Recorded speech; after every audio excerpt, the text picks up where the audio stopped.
ভুতুড়ে ভোটার খুঁজতে খুঁজতে চলে এসেছি একেবারে সাকরাইল বিধানসভা কেন্দ্রের এলাকায়, এবং সেই বিধানসভা কেন্দ্রেতে একাধিক রয়েছে ভুতুড়ে ভোটার, এবং অন্যান্য জায়গায় যেখানে এটা একটা হিন্দু বেল্ট সেখানেও রয়েছে মুসলিম ভোটার। এবং এই মুসলিম ভোটার কোথা থেকে এলো বা এই যে ভুতুড়ে ভোটার কারা কারা রয়েছে, এবং কেউ কেউ জানা যাচ্ছে যে এখানে প্রায় রয়েছে শতাধিকের অধিক মৃত মানুষের ভোটার রয়েছে, ভুতুড়ে ভোটার রয়েছে, এবং তার সঙ্গে মৃত মানুষেরও ভোট রয়েছে প্রায় 35টি।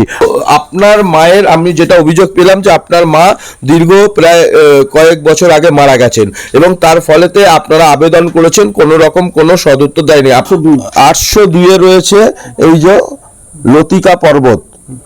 এই লতিকা পর্বত মারা গেছেন কত সালে? 2021 মারা গেছেন। আমি দেখছি লিস্টটা, পঞ্চায়েত ভোটটা তো পুরো কাউন্টিংয়েই মানে একটা ডিসঅর্ডার হয়েছে, কাউন্টিংটাই ভুল করে দেওয়া হয়েছে।